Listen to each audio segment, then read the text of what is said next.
Sayyidina Amir bin Rabi'ah melihat sahabat seorang lagi nama Sahal bin Hunayf. Dua orang tuan.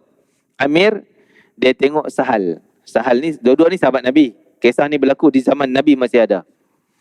Jadi ketika Sahal mandi buka baju kan. Bila buka baju, Amir ni tengok badan Sahal ni yang putih melepak. Kan? Ya, yang hitam tu pasal kena matahari. Jadi pakai baju tu tak nampak sangat. Jadi bila sekali buka baju, dia macam kagum. Ui, putihnya kau. Macam tu lebih kurang. Dia tengok dengan kagum. Ui, putihnya kau. Assalamualaikum warahmatullahi wabarakatuh. Alhamdulillahi rabbil alamin. Wassalatu wassalamu ala rasulil amin. Wa alihi wa sahbihi wa man nasarahu wattaba'ahu wa walahu ila yaumiddin. Rabbi shrah li sadri wa yassir li amri wahlul 'uqdatam min lisani yafqahu qawli. Allahumma alhimna marashida umurina wa a'idna min shururi anfusina wa min sayyiati a'malina. Nawayna ta'allum wa ta'lim wa tadhakkura wa tadhkir wa naf'a wal intifa' wal ifada wal istifada wal hath 'ala tamassuk bi kitabillah wa sunnati rasulillah والدعاء إلى الهدى ودلالة على الخير ابتغاء مرضات الله وقربه وثوابه ومغفرته ورضوانه وحسن الخاتمة عند الموت ورفع الدرجة في الجنة ومرافقة سيدنا محمد صلى الله عليه وآله وسلم وابتغاء شفاعة يوم القيامة على هذه النية وكل نية صالح شامل خيرات الدنيا والآخرة وإلى حضرة سيدنا محمد صلى الله عليه وسلم. الفاتحة. إن شاء الله. بسم الله الرحمن الرحيم. الحمد لله رب العالمين الرحمن الرحيم مالك يوم الدين إياك نعبد وإياك نستعين اهدنا الصراط المستقيم صراط الذين أنعمت عليهم غير المغضوب عليهم ولا الضالين آمين. Para hadirin yang dimuliakan Allah Ta'ala, muslimin sidang Jumaat rahimakumullah. Alhamdulillah, syukur pada Allah Subhanahu Wa Ta'ala. Kita masih diberi peluang oleh Allah Ta'ala untuk terus mengabdikan diri kita khusus pada hari yang mulia ini. Penghulu bagi segala hari, hari Jumaat yang mulia ini. Mudah-mudahan dengan kehadiran kita ke masjid untuk mengabdikan diri kita khususnya pada hari Jumaat ini akan dicatat sebagai amal saleh di sisi Allah Ta'ala. Diterima amal ibadah kita, setiap langkah yang kita langkah dicatat sebagai pahala, dicatat sebagai pengampunan dosa dan diangkatkan darajat kita di sisi Allah Subhanahu Wa Ta'ala. Dan jangan lupa kita masuk dalam masjid, jangan lupa untuk kita niat i'tikaf. Masuk dengan kaki kanan kita, Allahumma inni as'aluka min fadlik, dan niat i'tikaf, nawaitul i'tikaf fi hadzal masjid lillahi ta'ala. Saja aku beriktikaf dalam masjid ini kerana Allah Ta'ala.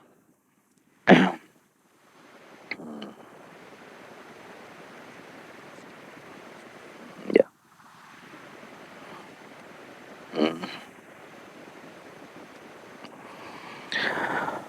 Muslimin rahimakumullah.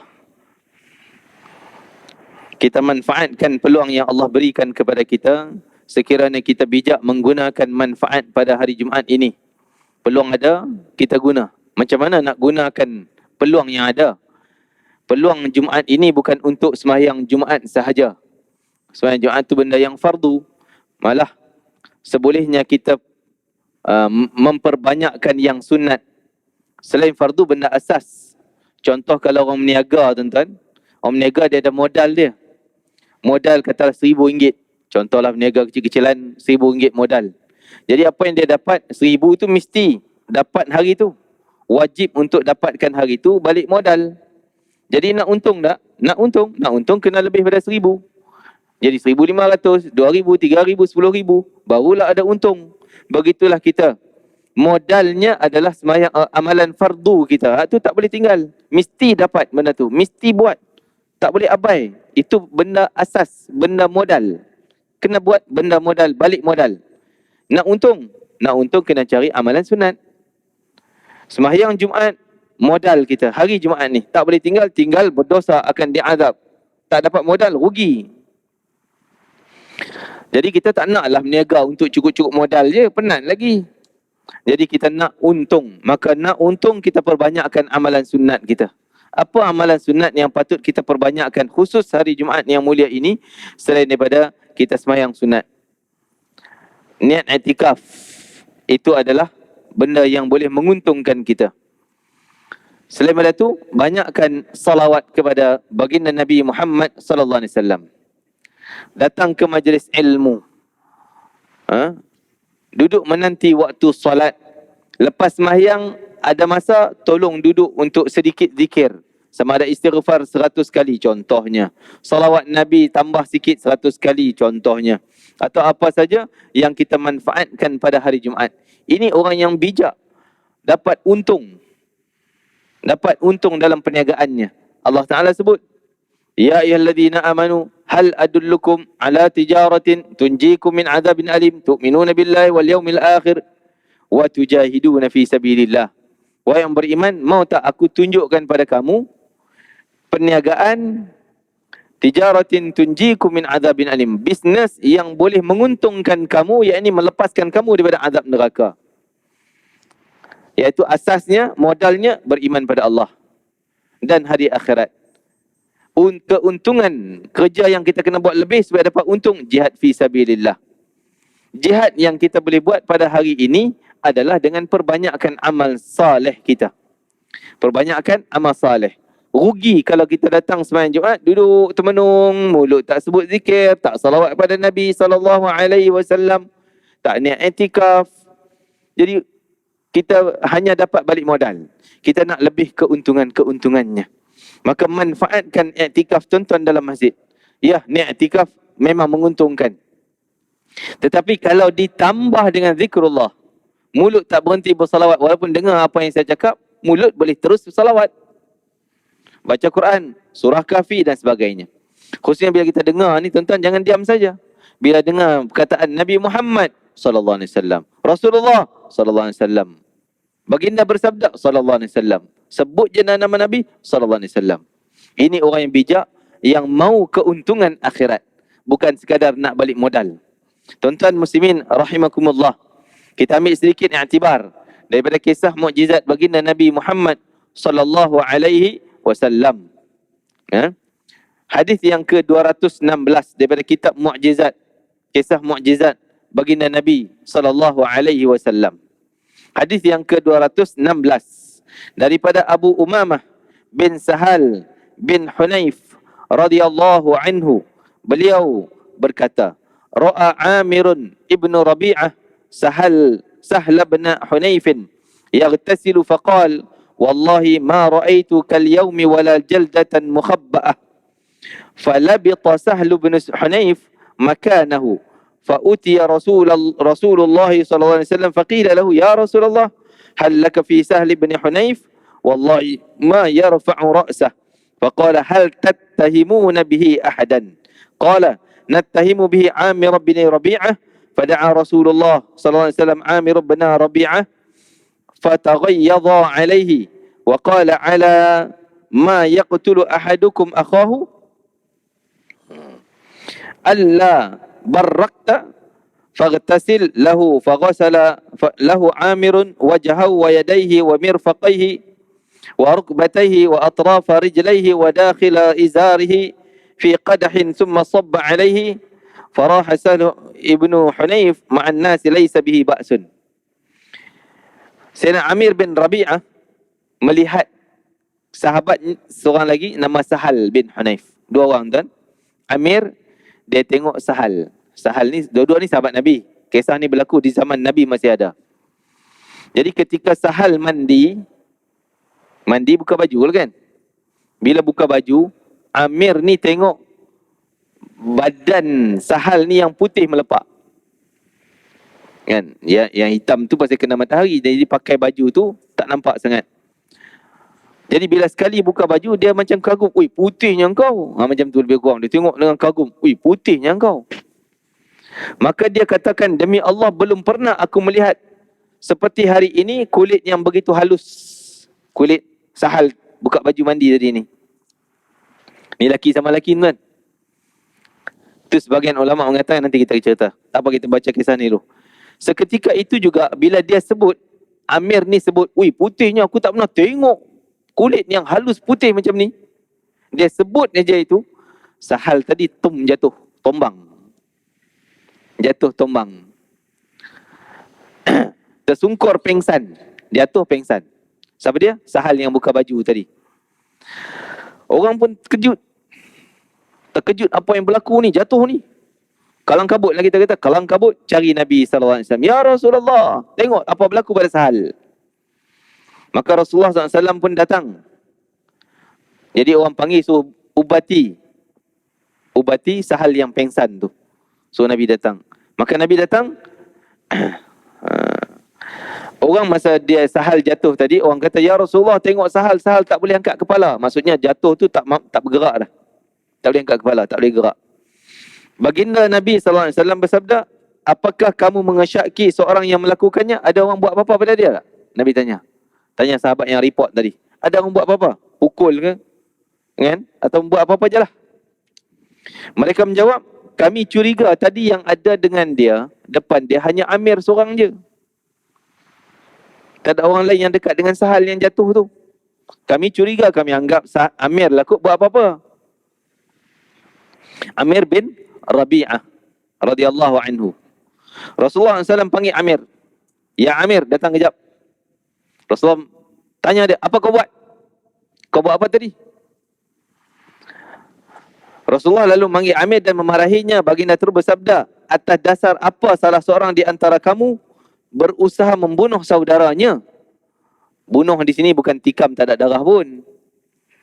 Tapi apa yang kamu buat pada dia? Kamu pukul ke apa? Tidakkah engkau mengucap tabrik? Kan? Iaitu tabrik ni ucap Masya Allah, Tabarakallah. Jadi apa jadi sebenarnya tuan-tuan? Ini dinamakan Ain.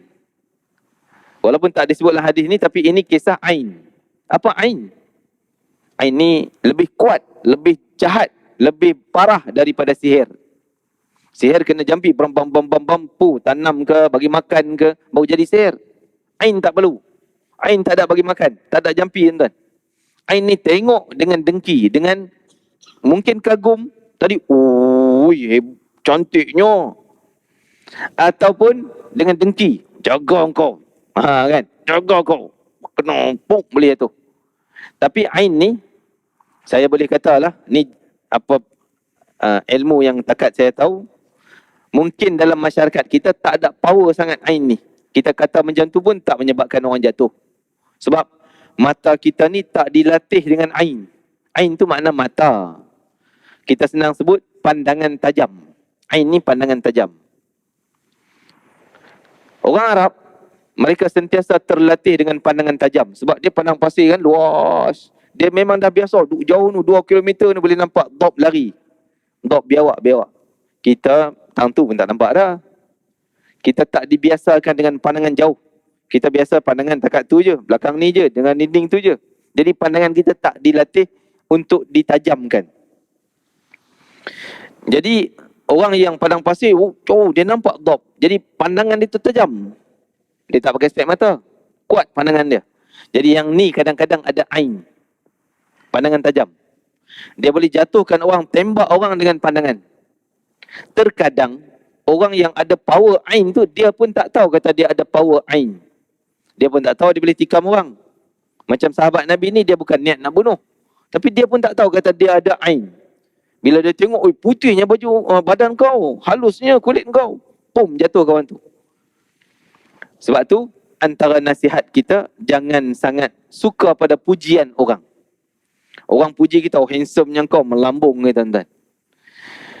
Nak tutup Ain daripada pujian orang, kita tak tahu dia ada Ain ke tak. Tah dia ni mata Ain. Kalau dia puji kita, handsome-nya kau, Masya Allah, Tabarakallah. Kita sebut tu, Masya Allah, Tabarakallah, pum, tutup dinding, hilang Ain. Dia nak macam nak tikam, kita ada benteng, pum, hilang. Masya Allah, Tabarakallah. Orang puji kita, Masya Allah, Tabarakallah. Masya Allah, Tabarakallah makna apa? Masya Allah, semua ni pemberian Allah, kehendak Allah. Allah yang baik, pemberian Allah yang baik, berkat. Jadi bukan kita kagum, oh aku handsome. Bila kita kagum dengan pujian orang, tah dia ada ain, seolah kita dah buka pintu benteng kita ni, kita buka, bagi dia tikam kita. Kita pakai baju besi, buka baju besi, bagi dia tikam kita. Seolah macam tu. Jadi hati-hati dengan pujian orang, tuan-tuan. Sebab tu orang kata, jangan sangat menonjol. Contoh, orang kadang-kadang ain ni, boleh jadi direct langsung. Dia tengok depan, kena.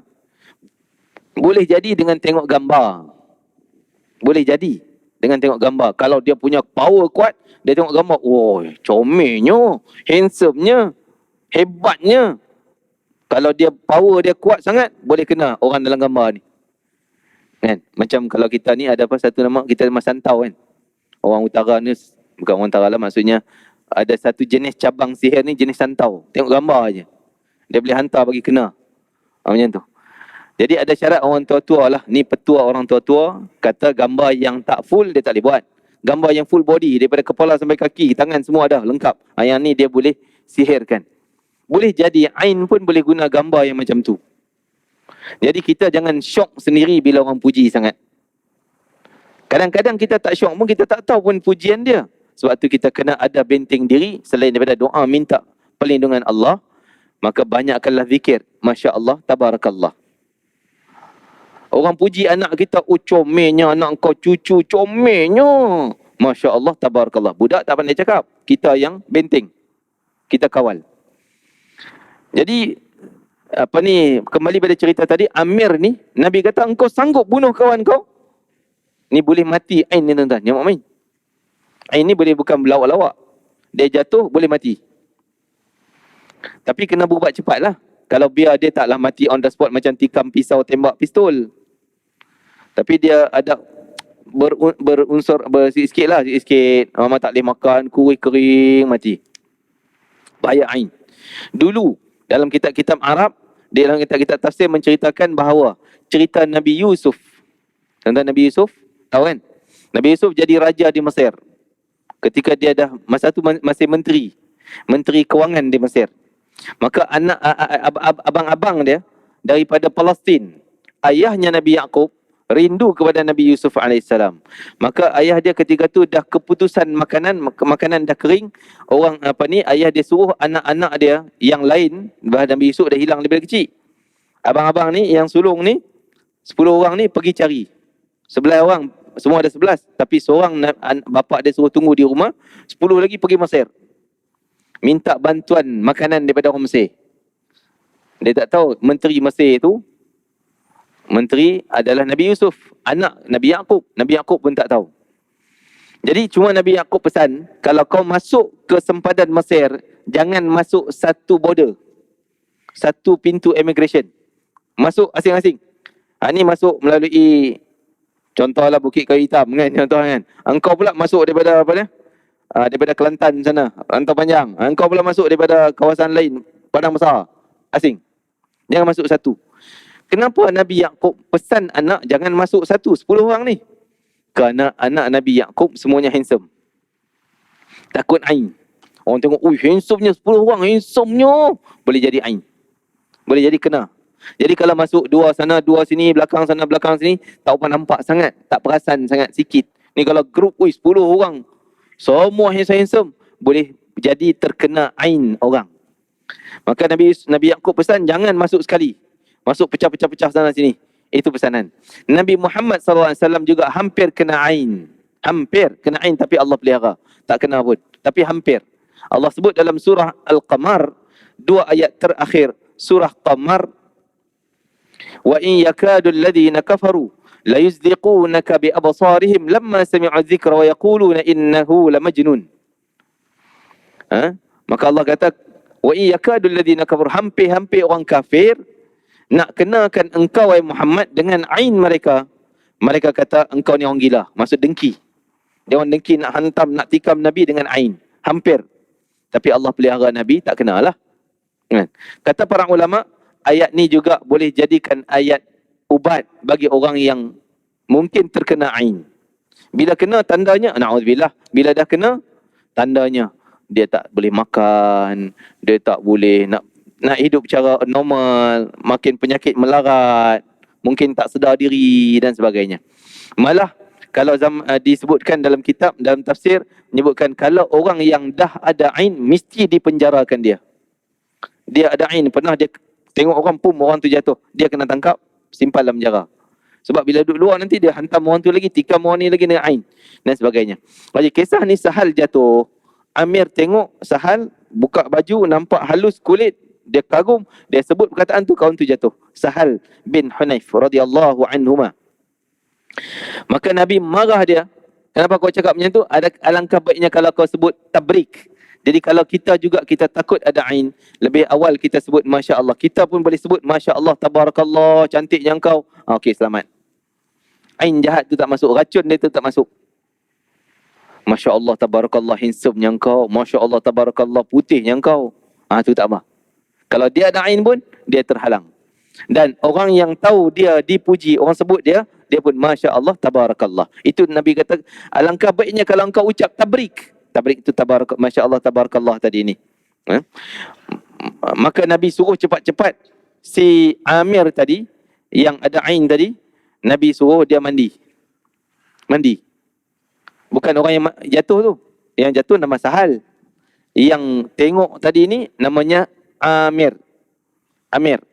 Nabi suruh Amir ni mandi.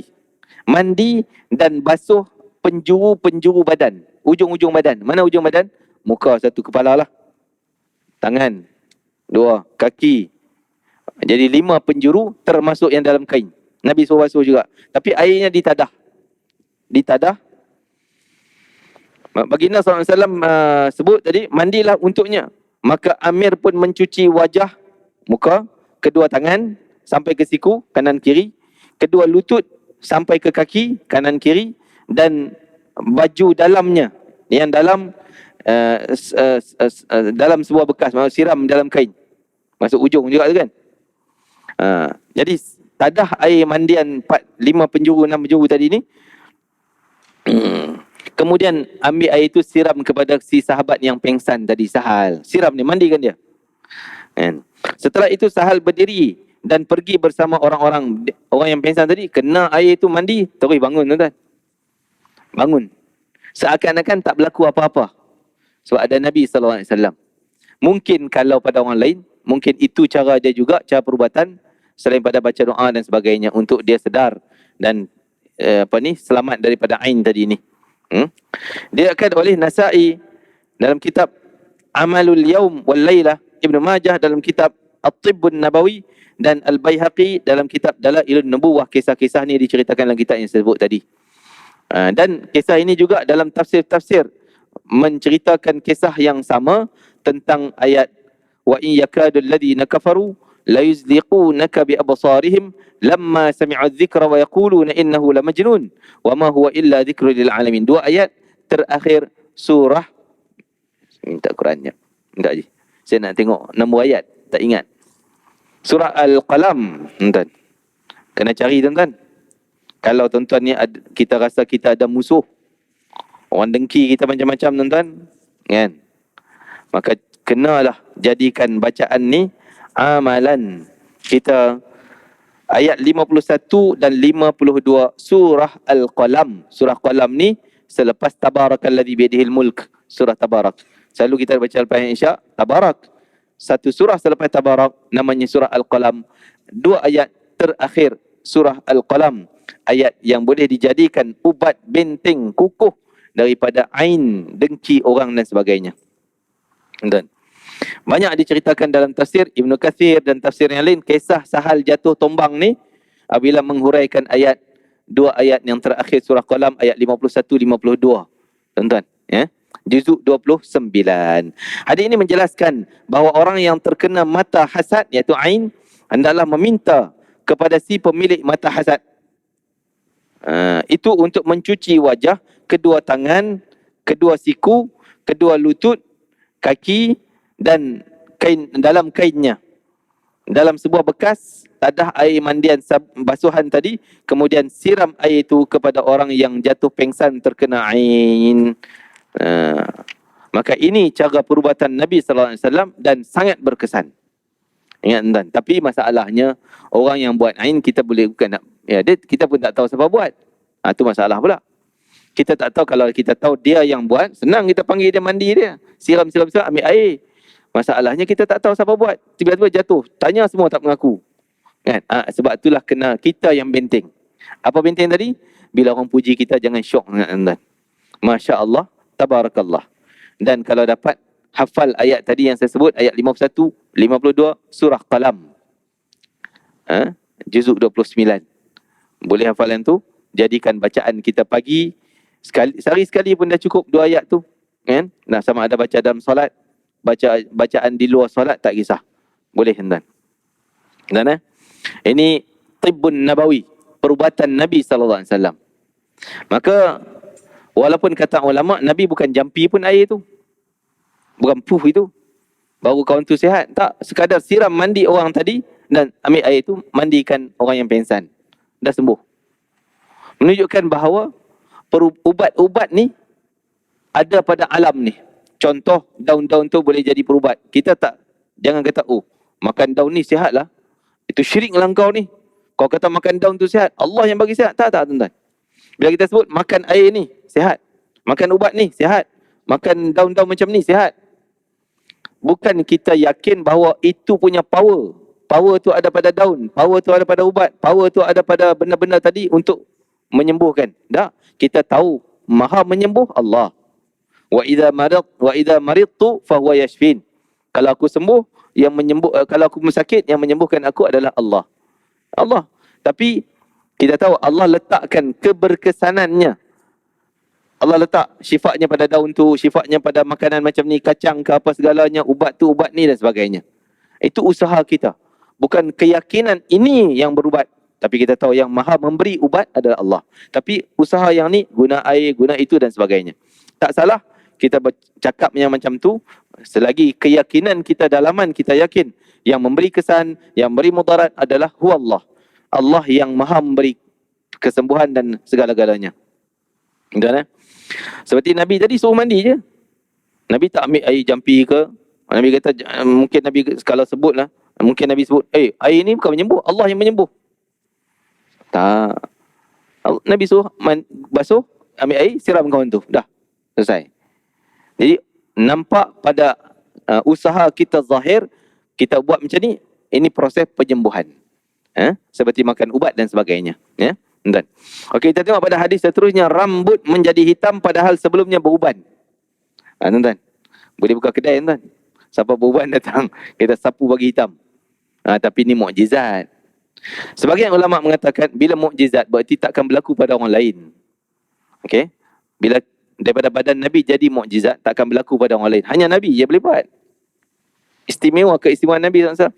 Adapun yang mandi tadi, bukan mandi badan Nabi, bukan Nabi celup, siram. Kawan tu yang buat, berarti itu mukjizat daripada ilmu Nabi, tapi yang buatnya orang tu. Berarti ilmu cara tu, cara mandi dan siram, itu boleh buat siapa-siapa pun. Tapi adapun mukjizat, rambut hitam sapu dengan tangan, rambut uban sapu dengan tangan terus jadi hitam, ini mukjizat khas Nabi SAW. Saya sapu tak jadi, tonton sapu tak jadi, kecuali bocak hitam ataupun warna-warna yang lain, kan. Rambutnya menjadi hitam padahal sebelumnya beruban. Daripada Sayyidina Anas bin Malik radhiyallahu anhu, bahwasanya ada seorang Yahudi memegang janggut Nabi SAW. Maka Nabi SAW bersabda, "Ya Allah, jadikanlah dia rupawan." Nabi doakan untuk dia. Seketika itu juga janggutnya menjadi hitam, padahal sebelumnya janggutnya penuh dengan uban. Janggut siapa? Bukan janggut Nabi, janggut orang Yahudi tadi. Dalam riwayat yang lain disebutkan bahwasanya seorang Yahudi datang kepada Nabi SAW. Maka Nabi SAW mendoakan dia, "Ya Allah, jadikanlah dia rupawan, handsome." Seketika itu juga rambutnya berubah menjadi berwarna sangat hitam, kilat, dan tak ada langsung uban. Melebihi demikian, maksudnya melebihi uban Nabi. Uban Nabi uban lain, tuan. Memang tak ada siapa kira lah, tapi sikit sangat. Uban Nabi hanya beberapa helai sahaja, bukan penuh rambut, dia putih. Jadi melebihi hitamnya rambut kawan tu, melebihi hitamnya rambut Nabi SAW. Mamar, yang ini mengatakan perawi hadis ni, aku mendengar daripada selain Qatadah menyebut bahawa orang itu hidup selama lebih kurang 90 tahun dan tidak ada uban langsung di atas kepala dia. Rambutnya, janggutnya juga doa Nabi SAW tadi. Ini kisah Yahudi ni. Disebutkan kisah ni dalam riwayat Al-Baihaqi dalam kitab Dalailun Nubuwah. Hadis ini memiliki syahid yang mursal. Tuan-tuan, saya nak cerita tadi lelaki lain. Ada orang lain sahabat Nabi, bukan orang Yahudi, yang Nabi sapu rambut dia. Nabi sapu rambut dia. Masa dia budak-budak, mak bapak dia meninggal, syahid di medan perang. Dia menangis. Nabi panggil budak tu.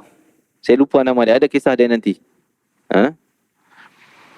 Jadi Nabi pujuk dia, kenapa aku menangis? Dia kata, aku dah tak ada orang dah, mak aku meninggal, dah tak ada anak yatim, bapak pun syahid di medan perang. Maka Nabi kata, mau tak engkau jadikan aku bapa engkau dan Aisyah ini mak engkau? Oh, dia happy, teri budak tu. Happy. Seronok dia. Nabi sambil mengusap rambut dia atas kepala ni. Nabi main rambut dia sambil usap kepala. Cara orang Arab kan, bila usap kepala ni macam membelai lah. Kalau kita orang Melayu marah pula pegang kepala kan. Belai macam tu. Akhirnya dia pun happy, seronok. Maka membesar dia sehingga umur 90 tahun, rambut dia tak ada uban langsung. Dan dikatakan dia simpan rambut panjang. Rambut dia panjang. Sebab bila Nabi sentuh di sini, kan benda tu jadi hujung. Kalau dia potong, hilanglah bekas tangan Nabi. Dia sayang bekas tangan Nabi SAW, biar rambut dia panjang. Simpan. Laki. Maka gembira dia, dan akhirnya dikatakan bila dia meninggal dunia, tak ada selai pun uban di atas kepala dia. Barakah daripada tangan Nabi SAW menyentuh kepala dia. Ini cerita lain yang saya baca tadi ni. Kisah Yahudi tadi, Nabi doakan dia handsome, Nabi doakan janggut dia tak beruban.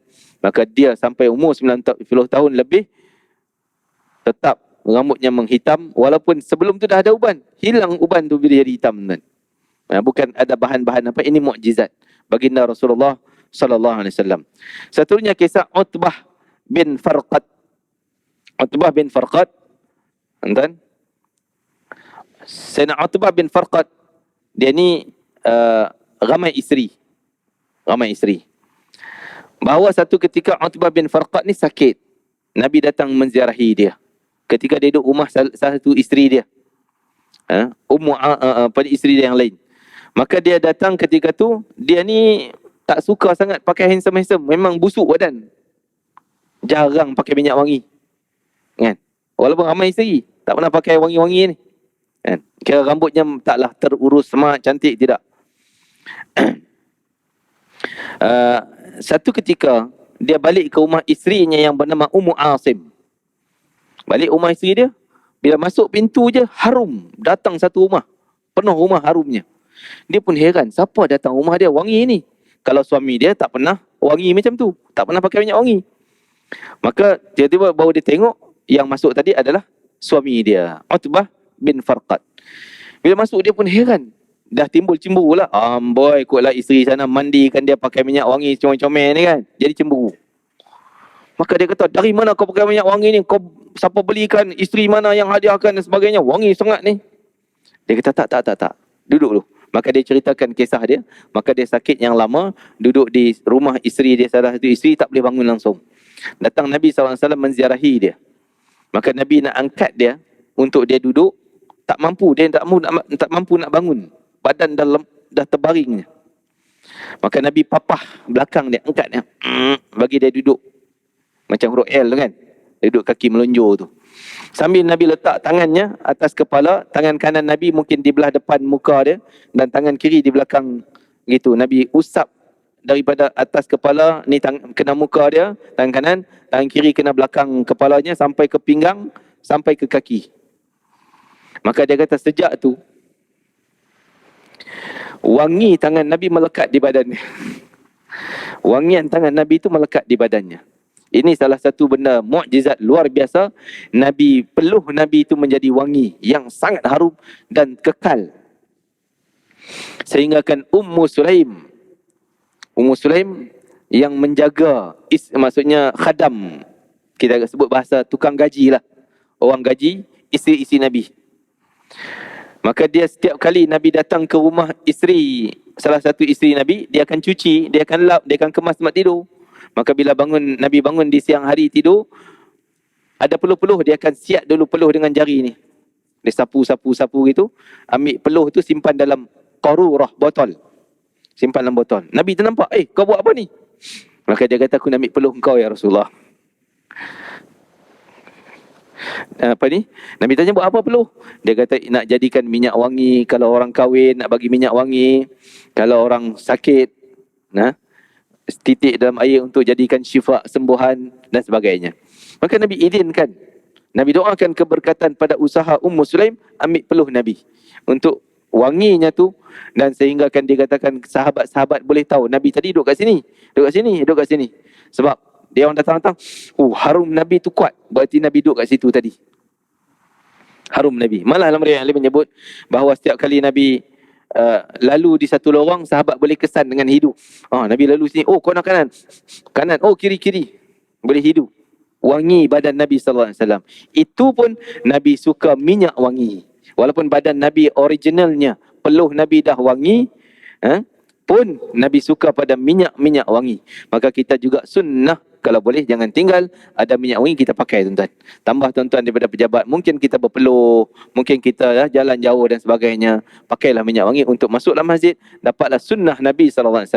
Nabi suka harum-haruman, malaikat juga suka harum-haruman. Sehingga kalau malaikat datang ada orang yang bau busuk, malaikat tak nak datang dekat. Diriwayatkan bahawa Nabi SAW apabila satu ketika Rasulullah SAW datang di rumah Abu Ayyub Al-Ansari, di jamu makanan ada bawang, kan bawang keluar bau mulut, dia makan bawang putih. Maka Nabi tak makan makanan tu. Abu Ayyub kata, ya Rasulullah, kenapa tak makan? Rasul kata, mulut aku takut keluar bau yang tak enak. Keluar bau yang tak enak menyebabkan Jibril tak nak datang jumpa aku. Jibril tak nak datang jumpa aku kerana baunya tak enak. Jadi oleh kerana itu, hendaklah kita wangikan. Seboleh terutama kita datang masjid, tempat orang ramai, biar orang sebelah kita selesa dengan badan kita. Kalau ada siapa-siapa minyak wangi, tolong keluar, caliklah orang kiri kanan supaya dapatlah sunnah sedekah. Dia sedekah minyak wangi, sedekah benda yang Nabi sangat suka, sehingga Nabi larang kalau orang bagi minyak harum, minyak wangi, sebolehnya jangan tolak.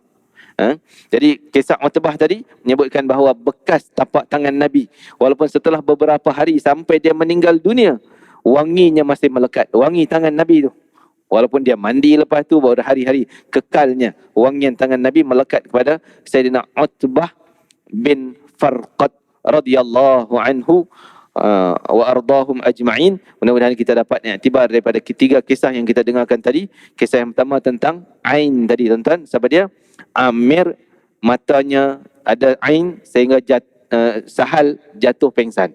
Nabi suruh mandi basuhan tadi ni sehingga disiram kepada Sahal yang jatuh pengsan terus bangun. Dan kisah yang kedua tentang janggut yang dah putih boleh jadi hitam kerana doa Nabi SAW kepada Yahudi tadi. Dan yang ketiga kisah Utbah bin Farqad yang wangi tangan Nabi melekat kekal sehinggalah dia meninggal dunia. Kuatnya sehingga bila dia masuk rumah, satu rumah tu wangi, walaupun rumah dia orang taklah seluas sebesar luas, tapi wangi itu melekat. Wallahu ta'ala alam. Mudah-mudahan akan mengambil iktibar dan pengajaran apa yang kita dengar tadi, insya-Allah. Rabbana taqabbal minna innaka antas samiul alim wa tub alaina innaka antat tawwabur rahim. Sallallahu alaihi wasallam Muhammad wa ala alihi wasallam. Alhamdulillahirabbil alamin. Taqabbalallahu minkum.